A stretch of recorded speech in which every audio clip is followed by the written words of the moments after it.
नमस्कार दोस्तों, आज की इस वीडियो में हम बात करेंगे बीए प्रोग्राम सेमेस्टर में हिंदी सब्जेक्ट के बारे में, जिसमें हम उसका हिंदी सिनेमा और उसका अध्ययन की आज बात करेंगे। इसमें हम फर्स्ट यूनिट को पढ़ेंगे, जिसमें हम सिनेमा और उसके सैद्धांतिकी के बारे में जानेंगे कि सिनेमा कला विधा के रूप में कैसे विकसित हुआ, इसकी सैद्धांतिकी क्या है, इसके बारे में जानेंगे। इसमें तकनीकों के बारे में हम जानेंगे। इसमें ये जानेंगे कि सिनेमा कैसे बनता है, इसमें कौन कौन सी बातें आ जाती हैं, सिनेमा को कला के रूप में क्यों कहा जाता है, इससे हमें क्या क्या चीज़ें सीखने को मिलती है। हम इसमें व्यावसायिक सिनेमा और अव्यावसायिक सिनेमा के बारे में जानेंगे। यथार्थ और सामाजिक यथार्थ और सिनेमा में कैसा संबंध है, ये सब बातें जानेंगे इसमें हम।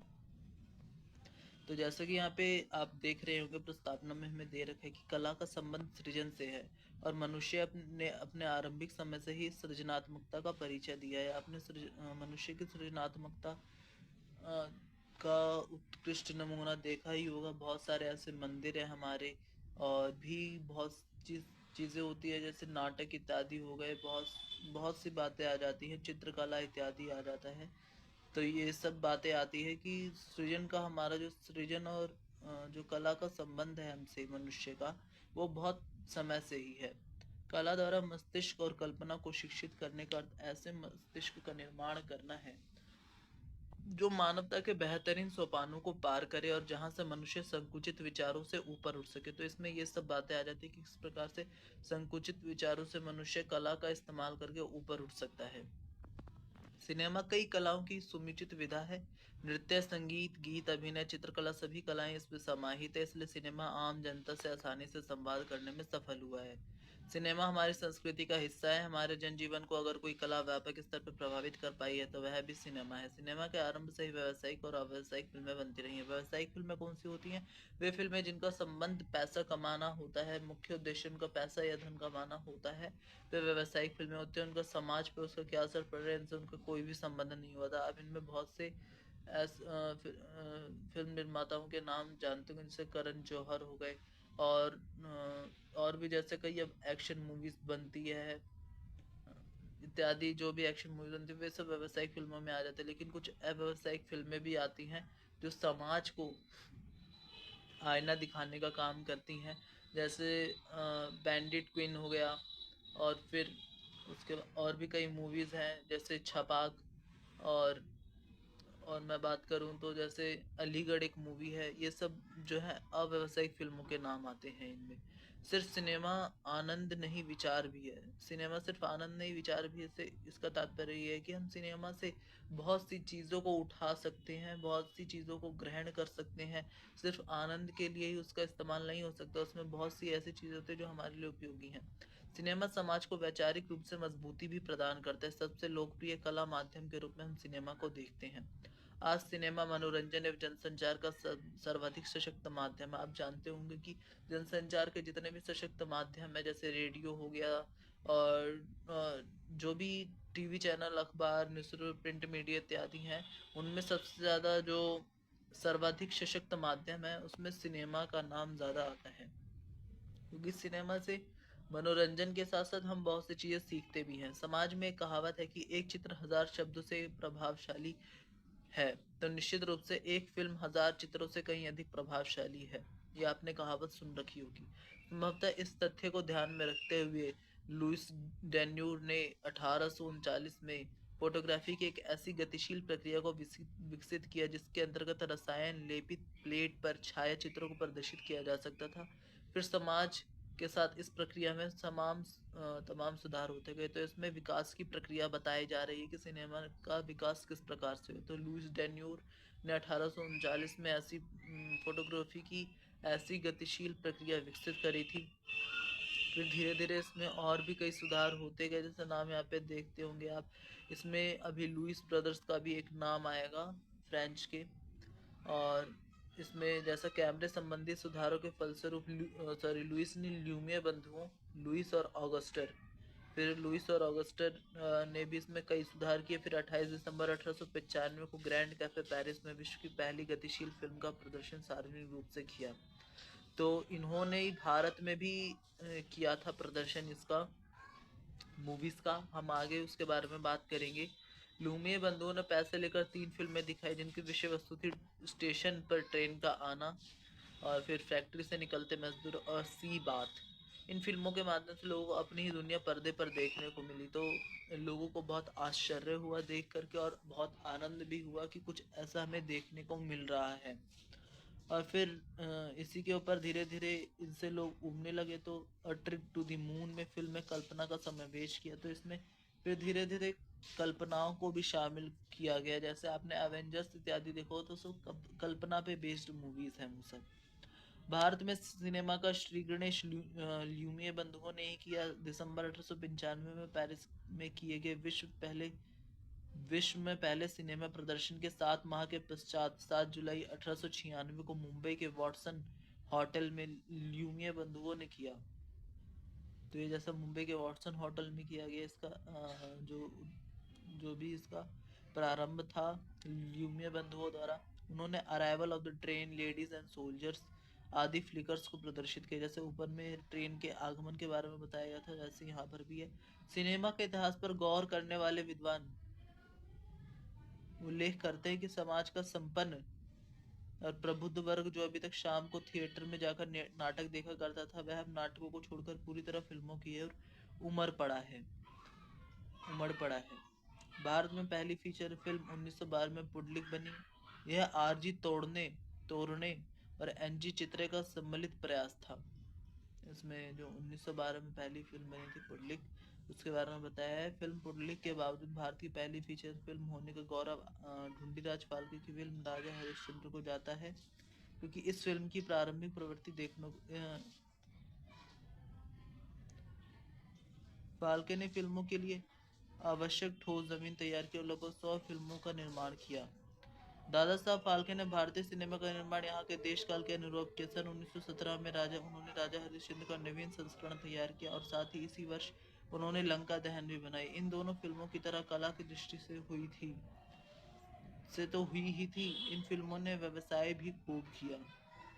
जैसे राजा हरिश्चंद्र आता है इसमें निर्माण, और फिर लंका दहन आती है, तो ये सब बातें, ये सब फिल्में जो कला की दृष्टि से बनाई गई थी, लेकिन इन्होंने व्यवसाय भी किया क्योंकि उस समय सिनेमा अपने शुरुआती दौर में था और भारत में सिनेमा का नया प्रचलन होना चालू हुआ था। फाल्के साहब ने सन 1932 में सेतु बंधन नाम से अंतिम फिल्म बनाई। इसके बाद उन्होंने सवाक फिल्मों का निर्माण किया। तो अंतिम फिल्म 1932 में सेतु बंधन थी, जो कि फाल्के साहब ने बनाई थी। फिर उसमें जैसे कि बताया गया है कि भारत में फिल्मों का सिलसिला ढूंढीराज फाल्के के शुरू होकर सन 1931 तक चलता रहा। फिर भारत में जो पहली बोलती फिल्म जिसे हम कहेंगे वो आलम आरा थी। आदर्श ईरानी इसके निर्देशक थे, जो 1931 में बनी थी। फिर महत्वपूर्ण बात है कि ईरानी ने अपनी फिल्म की भाषा हिंदी चुनी। इसके पश्चात आदर्श ईरानी ने सन 1931 में ही काली देवी का दास भक्त दक्षिण भारत में बनाई। इस फिल्म का वैशिष्ट्य यह रहा कि यह 3 भाषाओं में डब की गई, तमिल, तेलुगु और हिंदी। तो आप देख सकते हैं कि ये जो डबिंग का काम है या डबिंग का जो काम है मूवीज़ में, वो बहुत समय से ही चलता आ रहा है। यहाँ राष्ट्रीय महत्व की दृष्टि से कि हिंदी भाषा के प्रचार का भाव देखा और समझा जा सकता है। हिंदी सिनेमा के इतिहास में चौथे दशक का सिनेमा बोलने के साथ साथ बहुत कुछ नया संगीत, ध्वनि आदि को लेकर आया। इससे सिनेमा में नवीन संभावनाओं के द्वार खुल गए। फिल्म के बोलने के साथ ही फिल्म निर्माण की तकनीकों से लेकर विषय और विचारों का नया दौर शुरू हुआ। सामाजिक, आर्थिक, राजनीतिक दृष्टि से देखें तो यदि हम देखें तो सामाजिक रूप से भारतीय समाज अंध परंपराओं का पालन करने वाला था। तो उस समय की जो इसमें बातें बताई गई हैं, बिल्कुल जैसा जो हमारा समाज था उस समय काफ़ी पिछड़ा हुआ था, या पिछड़ गए थे हम लोग काफ़ी। स्त्रियों और समाज से बहिष्कृत, उपेक्षित, दलित, निम्न तबके का जमीन नारकीय था। आर्थिक दृष्टि से हमारा समाज गरीबी और भुखमरी का शिकार था। राजनीतिक दृष्टि से यह दौर अंग्रेजी की अधीनता और उसके विरुद्ध होने वाली स्वाधीनता आंदोलन का दौर था। यही कारण है कि इस समय की फीचर फिल्म का केंद्रीय कथ्य निश्चित फिल्मों के इर्द गिर्द घूमता है। इस दौर की प्रभात फिल्म कंपनी बड़ी महत्वपूर्ण थी। इस कंपनी ने मिथकीय फिल्मों सहित समकालीन समस्याओं पर भी अनेक यादगार फिल्मों का निर्माण किया। तो उस समय की आपने कई फिल्में देखी भी होंगी जो अंग्रेज़ों के समय में बनी थी, जैसे यहाँ पे नाम आता है। इस फिल्म कंपनी ने जो फिल्म कंपनी थी प्रभात, उसमें शांताराम, केशवा धायबर, दामले फत्तेलाल तथा के नारायण काले जैसे प्रसिद्ध निर्देशक जुड़े थे इस कंपनी के बैनर के नीचे। अयोध्या का राजा, अमृत मंथन, दुनिया ना माने, आदमी और पड़ोसी आदि फिल्में मील का पत्थर साबित हुई। तो ये सब फिल्में उस समय के हिसाब से बनी थी, उस समय की जो सामाजिक परिस्थितियां थी उसको ध्यान में रखकर निर्देशकों ने इसको बनाया था।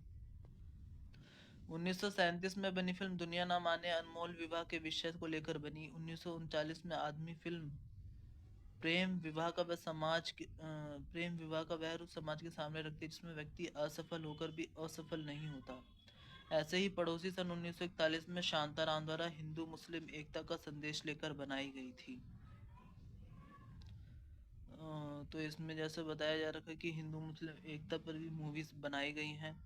और भी कई मूवीज थी इसमें, जैसे आदमी, जो इसमें प्रेम प्रेम इत्यादि के बारे में बताया जाता है, वे सब बातें इसमें आई हैं।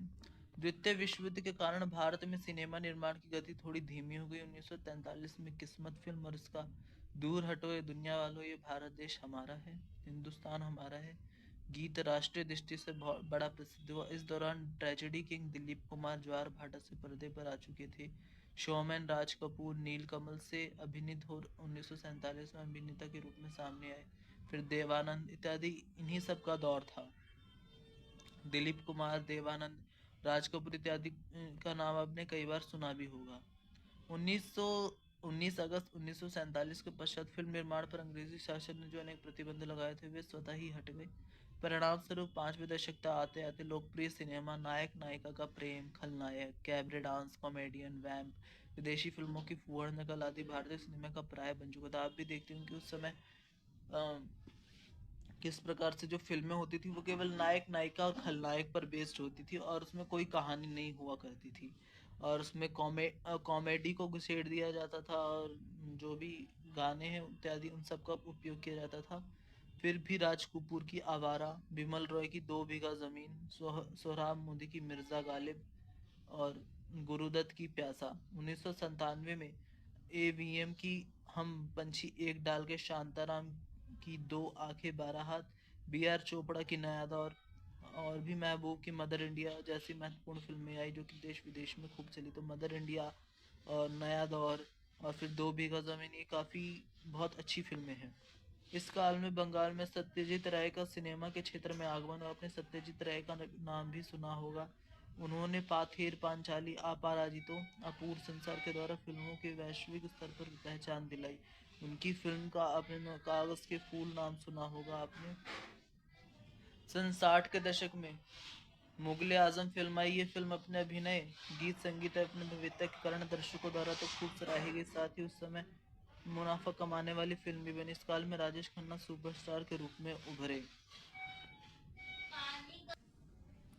तो जैसा कि हमने अभी बात करी कि राजेश खन्ना सन 60 के दशक में एक सुपरस्टार के रूप में उभरे, तो इसमें सन 70 के दशक में 1973 में राजकुमार की फिल्म बॉबी आई। इस फिल्म की कहानी को प्रत्येक युवा ने आत्मसात किया। इस फिल्म के बाद प्रेम कहानी एक फॉर्मूले के रूप में देखने की, जैसे कुमार गौरव की लव स्टोरी, आमिर खान की कयामत से कयामत तक, सलमान खान की मैंने प्यार किया, तो ये सब फिल्में लगातार एक ही चीज़ पे बेस्ड होकर बनने लगी। ऋतिक रोशन की कहो ना प्यार है इत्यादि बातें हैं इसमें। फिर सन 80 के दशक कुमार गौरव, ऋषि कपूर, सनी देओल, संजय दत्त आदि स्टार पुत्रों के सिनेमा संसार में आगमन का दशक रहा। यहाँ भी ये उल्लेख है कि सिनेमा में रंगमंच से आने वाले कलाकारों का भी एक स्वस्थ परंपरा रही है। तो इसमें 90 के दशक के बाद सिनेमा में कई तरह के ग्रुप्स बने। कुछ लोगों के लिए सिनेमा सिर्फ व्यवसाय था, जैसे व्यवसाय सिनेमा की मैंने बात करी थी अभी थे। वे लोग कहते थे कि जिन्हें सिनेमा बनाना अपनी पुरानी पीढ़ी से विरासत मिला था। दूसरे वही लोग थे जिन्होंने लंबे संघर्ष के बाद इसमें अपना स्थान बनाया। वे एक ही तरह की फिल्में बनाकर पैसा कमाते, जैसे राम गोपाल वर्मा की आपने हॉरर मूवीज कहीं देखी होगी, क्राइम मूवीज कहीं देखी होगी, डेविड धवन की देखी होगी जो वरुण धवन के पिता हैं, राजकुमार संतोषी, करण जौहर का नाम आपने सुना होगा, आदित्य चोपड़ा का आपने नाम सुना होगा, जैसे निर्देशक इसी श्रेणी में आते हैं। तीसरे वे लोग जो इनके लिए सिनेमा एक आंदोलन है, वह सिनेमा से समाज को बदलना चाहते हैं। जैसे अनुराग कश्यप के बारे में आपने सुना होगा, और तिग्मांशु धूलिया, दिवाकर बनर्जी, सुजीत सरकार, अनुराग बसु। अनुराग कश्यप और अनुराग बसु का तो आपने फिल्म में कई बार नाम सुना ही होगा। जैसे लोगों ने सिनेमा को ग्लोबल से लोकल बनाया, लेकिन उन्हें ख्याति ग्लोबल मिली। इन फिल्मकारों ने ऐसे विषयों को उठाया जिससे अन्य लोगों को घिनाते थे, जो विषय तथाकथित सभ्य समाज के लिए फिर बैठते थे। नए लोगों ने प्रयोग किया और सफलता भी मिली। युवा पीढ़ी हिंदी सिनेमा के केंद्र में रही है, आपने देखा ही होगा। जो कई फिल्में बनती है वो युवा पीढ़ियों को ही ध्यान में रखकर बनाई जाती हैं, और युवा उनके केंद्र में होता है। जैसे स्टूडेंट ऑफ द ईयर कई फिल्म का आपने नाम सुना होगा, जिसमें युवाओं को ध्यान में रखकर ही बनाई गई है ये फिल्म।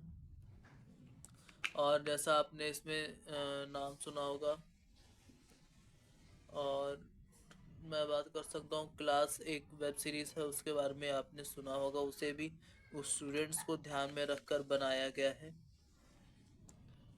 तो ये सब बातें इसमें आ जाती है। युवा हिंदी सिनेमा ने अपने व्यावसायिक समस्या और सीमाओं के बावजूद लोक पक्ष धरता है, सार्थकता से समझौता नहीं किया।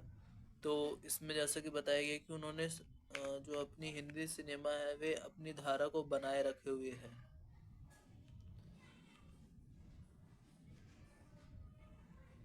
ज़्यादा फिल्में कभी कभी एक जैसा निर्मित नहीं हो सकती। हिंदी फिल्में उद्योग बहुत बड़ा है, यहाँ विभिन्न भाषाओं परिवेश से लोग आते हैं और अपने ढंग से काम करते हैं। ज़रूर है कि नई पीढ़ी पे उम्मीद किया जाना चाहिए वही बेहतर सिनेमा बना पाएगी। उसके पास नई दृष्टि और काम करने का नया ढंग है। भूमंडलीकरण के बाद हिंदी सिनेमा बनाने वाले और देखने वाले दोनों की दृष्टि बदली है। तो ये सब बातें इसमें आ जाती है कि भूमंडलीकरण के बाद तो बहुत सी चीज़ें हैं जो बदल चुकी हैं, आपको भी पता होगा। और ये कुछ प्रश्न थे यहाँ पर। तो ये फर्स्ट पार्ट है हमारा इस चैप्टर का। तो इस वीडियो को देखने के लिए धन्यवाद। अगर आपको इस वीडियो से कुछ भी जानकारी मिली है तो कृपया कर हमारे चैनल को सब्सक्राइब करें। अगर आप ऐसी वीडियोस देखना चाहते हैं इसी चैप्टर से रिलेटेड, और आपको किसी और सब्जेक्ट की वीडियोस चाहिए तो उसके लिए कमेंट करें। हम कोशिश करें कि आपको वो वीडियोस जल्दी से जल्दी मिल जाएं। और अगर आपको कोई दोस्त है जिसको इस विषय पर और जानकारी चाहिए तो कृपया कर उसे चैनल शेयर करें। धन्यवाद।